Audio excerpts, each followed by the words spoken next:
నిర్మల్ మనము అభివృద్ధి పథకములుగా తిరోగమనం స్టార్ట్ అయిపోయింది. అంటే రివర్స్ పోతున్నాం మనం. ఈ జిల్లాలలో బాగా డెవలప్ అవుతున్నా మన ప్రాంతం మాత్రం పూర్తిగా వెనుకబడిపోయింది. ఇప్పుడు మహేష్ రెడ్డి అనే వ్యక్తి ఎన్నికలలో తప్పుడు హామీలు ఇచ్చి ఎలక్షన్లో గెలవడం జరిగింది. ఏదైనా ఇవ్వకున్నా కానీ నా సొంతం మా ఇంట్లోకి వెళ్ళి ఇస్తా అని చెప్పాను. మరి గతంలో ఆయన ఏమంటుంది, సండే ఎమ్మెల్యే అంటుంది. నేను సామాన్య ప్రజలతో మాత్రం వాళ్ళే అంటున్నారు. పోయిన సంవత్సరం మొత్తం 22 రోజులు, సంవత్సరం మొత్తం మీద 22 డేస్ ఉండేనట. మంత్లీ ఎమ్మెల్యే అయిపోయాడు. సండే ఎమ్మెల్యే పోయి మంత్లీ ఎమ్మెల్యే అయిపోయాడు. ఎప్పుడు ప్రజలకు అందుబాటులో ఉండాలి. నువ్వు హైదరాబాద్ పో, ఇంకేదైనా పో, ఎటైనా పో, కానీ మాకు మాత్రం సమయం వచ్చినప్పుడు, కష్టం వచ్చినప్పుడు కనబడాలని అంటారు. దాంతోపాటు ఆఫీసర్లు ఎవరైనా పోతే అధికారులకు ఏ విషయం చెప్పినా కానీ కలవడానికి సమయం లేదు, వినడానికి ఆయనకు సమయం లేదు. మనిషి పూర్తిగా ఎప్పుడు కూడా ఎవరిని ఏదో విమర్శించడము, ఏదో చెప్పడం తప్ప ఆయన వినే ప్రసక్తి లేనే లేదు. బీజేపీ ఫ్లోర్ లీడర్ అయిండో ఇప్పుడు మరి నిర్మల్ కాన్స్టిట్యూన్సీతో నాకు పని లేదు, నేను రాష్ట్ర స్థాయి మనిషిని అన్న ధీమాలా పోతున్నాడు. ఫ్లోర్ లీడర్ అయిన తర్వాత ఫోన్లు చేసి బెదిరించి నువ్వు డబ్బులు ఇస్తావా, ఇవ్వవా, లేకుంటే అసెంబ్లీలో నేను రేజ్ చేస్తా కానీ బెదిరింపు చేసుకుంటూ ఆ విధంగా మొత్తం ఈ యొక్క అక్రమంగా సంపాదించే కార్యక్రమం మొదలుపెట్టుకున్నాడు. ఇది మొదలైపోయింది. ఎందుకంటే ఆయన నిర్మల్ వ్యక్తి కాదు, మన మీద ప్రేమ ఉండదు. ఆయన నేరడుగొండకి వచ్చిండని చెప్పి నేను చెప్పిన. పత్రికా మిత్రులంతా అడిగినట్టున్నారు, పేపర్ రాసి 800 కోట్లు అంటే నేను ఆశ్చర్యపోయినా. 800 కోట్లు ఏడ తెచ్చిపెట్టాడు మరి చూపెట్టు, ఎక్కడన్నా కనబడుతుంది వాళ్ళకన్నా. ఒక్క ఊర్లో ఏదైనా కొత్తగా స్కీమ్ వచ్చిందా? ఎన్ఆర్ఈజిఎస్ అనేది రెగ్యులర్ స్కీమ్, అది రొటీన్గా వస్తుంది. మేమైతే గాజుల్లా సభ్యులు రామయ్య జడ్పీటీసీ ఉన్నాడు, వాళ్ళకు 2 కోట్ల పైన ఇచ్చినాం. నువ్వు కొత్తగా దిగ 800 కోట్లు ఎక్కడ పెట్టినావు? మేము డైరెక్ట్గా అడుగుతున్నాం. ఈ దేంట్లో ఎక్కడ స్కీమ్ చూపెట్టి, ఒక స్కీమ్ చూపెట్టమని చెప్పండి. ఎక్కడ ఒక స్కీమ్ లేదు. కలెక్టరేట్ వచ్చింది మనకు, కలెక్టరేట్ తర్వాత మనకు ఇక్కడ మెడికల్ కాలేజ్ వచ్చింది, నర్సింగ్ కాలేజ్ వచ్చింది. ఇవన్నీ వచ్చినాయి. మనం నిలుపుకుంటే మనందరికీ ఒక నిరుద్యోగ యువకులకు కానీ అవుట్ సోర్సింగ్లో కానీ జాబ్స్ దొరికే అవకాశం కూడా ఉంటుంది. ఇవన్నీ కార్యక్రమం సక్రమంగా నడుస్తుంది. మన నిర్మల్ జిల్లా మొత్తంలో ఇప్పుడు 9,500 ఎకరాలు నిర్మల్ జిల్లా, అంటే నిర్మల్, ముధోల్, ఖానాపూర్ కలిపి 9,000 ఎకరాలు. ఆదిలాబాద్ ప్లస్ నిజామాబాద్ జిల్లా, సిరిసిల్ల జిల్లా వరకు మనకు ఆయిల్ ఫామ్ ఫ్యాక్టరీ మనకు మంజూరు చేయడం జరిగింది. ఇప్పుడు ఈ మహేశ్వర్ రెడ్డి ఏంటంటే, ఇది ఇందిరాకరణ్ రెడ్డి ఉన్నప్పుడు మా ఫ్యాక్టరీ మంజూరు అయింది.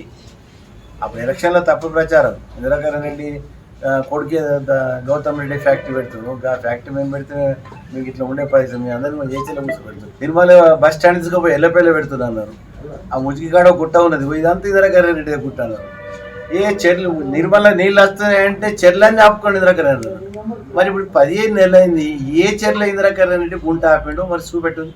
Master plan education master plan దిగో మందిలాపూర్లో మరి ఇప్పుడు 15 నెలలు అయింది. మీరు ఏం చేస్తున్నారు?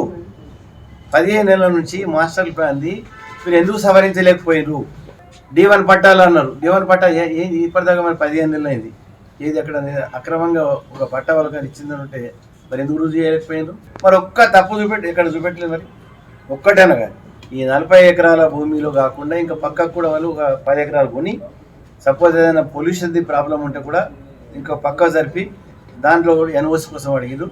ఇక్కడ మరి ఇరిగేషన్ ఎగ్జిక్యూటివ్ ఇంజనీరు మీకు ఎన్ఓసి ఇవ్వద్దని చెప్పి టోటల్గా ఆయన కంట్రోల్ పెట్టాడు. ఆ డైరెక్ట్గా చెప్తున్నాడు, ఎమ్మెల్యే ఇవ్వద్దు అంటున్నాడు, నేను ఇవ్వను అని చెప్పి చెప్తున్నాడు. ఆ ఫ్యాక్టరీ మన నిర్మల్కి వస్తే ఇక్కడ రైతులందరికీ మనకు అందుబాటులోకి వస్తుంది.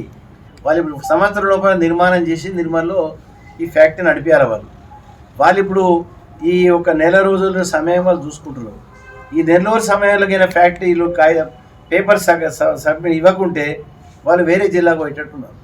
ఆయననే మహేశ్వర్ రెడ్డి స్వయంగా భూమి ఇచ్చి ఆయన వ్యక్తులతో కొనుగోలు చేపించి అక్కడ లైసెన్స్ వచ్చి ఆ ఫ్యాక్టరీ పెట్టండి అంటే పొల్యూషన్ వస్తుందని చెప్పి వాళ్ళందరూ దిలార్పూరు, గుండెపల్లి మహిళలు వాళ్ళంతా ఉద్యమం చేసి దాని ఫ్యాక్టరీని అబయాన్సులు గవర్నమెంట్తో అబయాన్సులు పెట్టించే దానికి కూడా వాళ్ళంతా కష్టపడ్డరు. మరి ఆ విజయము దిలార్పూర్, గుండెపల్లి వాళ్ళకి దక్కుతుంది. ఇది రైతులకు ఉపయోగపడే ఫ్యాక్టరీ దీన్ని నువ్వు ఆపడం అంటే ఇది ఎంతవరకు సమంజసము? ఈ చెక్ డ్యామ్లకు నీళ్ళు ఇవ్వాలంటే నేను ఇవ్వను, ఇంకేదన్నా చేయాలంటే నేను చేయను. ఎమ్మెల్యే చెప్తేనే ప్రజలతో సంబంధం లేదు. గవర్నమెంట్ శాలరీ ఇస్తుందా, మరి ఏమి ఇస్తుంది, లేకుంటే వాళ్ళే ఇస్తుందా వాళ్ళు చెప్పినట్టు చేయడానికి. సోమవారం రోజు నాడు రైతులతో ఈ ఎవరైతే పామాయిల్ మొక్కలు పెట్టారో అక్కడ రైతులందరూ కూడా స్వచ్ఛందంగా మేము వచ్చి సార్ మేము దీనికోసం పోరాటం చేస్తాం, ధర్నా చేస్తాము, 10 గంటల నుంచి సాయంత్రం 5 గంటల వరకు మేము ఇక్కడ పర్మిషన్ తీసుకోవడం జరిగింది, మైక్ పర్మిషన్ తీసుకోవడం జరిగింది. నిర్మల్లో ఆర్డీఓ ఆఫీస్ ముందర మరి ఆ రైతులతోని ఒక ధర్నా కార్యక్రమం, శాంతియుతంగా ధర్నా కార్యక్రమం పెట్టి ఇది ప్రభుత్వ దృష్టికి, అదేవిధంగా ఇక్కడ ఎమ్మెల్యే చేస్తున్నటువంటి మరి తప్పుడు విధానానికి రైతులందరికీ తెలిసే విధంగా తెలియజెప్పాలని చెప్పి కూడా ఈరోజు కార్యక్రమం. మొత్తం అంటే 27,40,00,000 రూపాయలు ఇది మనం మంజూరు చేయించి దాదాపు 1.5 సంవత్సరం కంటే ఎక్కువైపోయిందా, 2 సంవత్సరాలు అయింది. టెండర్ అయింది, అగ్రిమెంట్ అయిపోయింది. నేను మినిస్టర్గా ఉన్నప్పుడే వెంగవపేటలో పోయి పూజ కూడా భూమి పూజ కూడా చేసినాం. కానీ దాన్ని ఇప్పటికీ కూడా కాంట్రాక్టర్లు పోతే నా దగ్గర చెక్ డ్యామ్ కట్టద్దు, నాకు పర్సెంటేజు మొదలు ఇవ్వాలా, పర్సెంటేజ్ మొదలు ఇచ్చినాకనే మీరు పని మొదలు పెట్టండి అంటున్నారు. ఈ ఫ్యాక్టరీ వాళ్ళకు కూడా పైసలు అడుగుతున్నారు. బాగానే మ్యాక్సిమం డిమాండ్ చేసినట్టు అది మాతో కాదు, ఇది ₹1 కూడా ఇచ్చేది ఉంటుంది ఎవరికి కూడా అని చెప్పింది. ఫ్యాక్టరీ కూడా పైసలు అడిగారు, ఈ ఆయిల్ ఫామ్ వాళ్ళు వీళ్ళప్పుడు కాంట్రాక్టర్లకు పైసలు అడిగారు.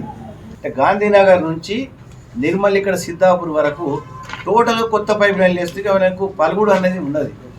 దానికోసం మంజూరీ చెప్తే నాకు మొదలు పైసలు అడ్వాన్స్ ఇచ్చినాకనే పని మొదలు పెట్టాలని ఆపింది.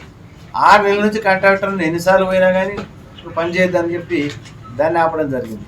హరిత హోటల్ నిర్మాణం చేయాలని చెప్పి అప్పుడు అడిగితే పాపం ఐబీలో శంకుస్థాపన చేసినాము, వాళ్ళు ఫిల్లర్ తవ్వినాక ఇప్పుడు ఎలక్షన్లు వచ్చిన తర్వాత పోయి కలిస్తే అక్కడ వద్దు, నేను అక్కడ ఎమ్మెల్యే క్యాంప్ ఆఫీస్ కట్టుకుంటా, నీకు ఇంకో స్థలం చూపిస్తా అని చెప్పి ఇప్పుడు 1 సంవత్సరం అయిపోయింది. ఇప్పుడు ఎమ్మెల్యే క్యాంప్ ఆఫీస్ ఒకటి ఉండగా నేను వచ్చిన ఎమ్మెల్యేలు కొత్తగా కట్టుకుంటా అంటే సాధ్యమవుతుంది? మరి ఇక్కడ ఉందా 119 కాన్స్టిట్యున్సీలలో ఉన్నటువంటి ఎమ్మెల్యే క్యాంప్ ఆఫీస్ కాబట్టి కొత్తగా ఎవరికైనా ఇచ్చిందా? మరి ఎక్కడ డ్రింకింగ్ వాటర్ ఆపుతున్నాడు, చెక్ డ్యాన్లు ఆపుతున్నాడు, రైతులు బతికే ఆయిల్ ఫ్యాక్టరీ ఆపుతున్నాడు, మరి ఇక్కడ టూరిజం గురించి ఆపుతున్నాడు. ఇలా టూరిజం ఉంటే ఎందరో మందికి ఇలా ఆ టూరిజం అయితే ఎన్నో హోటల్స్ నడుస్తుంది, కార్లు నడుస్తుంది, ఎన్నో రకాల వాళ్ళకు బిజినెస్ డెవలప్ అవుతుంది. అభివృద్ధి నిరోధకుడు తయారయ్యాడు. తర్వాత మెయిన్గా ఏంటంటే ఎవరికి అందుబాటులో ఉంటాడు. కేవలము ఆయన పేరు చెప్తే బ్లాక్ మెయిలర్ అనే హైదరాబాద్లో పేరు వచ్చేసింది. ఏదైనా బ్లాక్ మెయిల్ చేసుకుంటే డబ్బులు సంపాదించే కార్యక్రమానికి అలవాటు పడ్డాడు.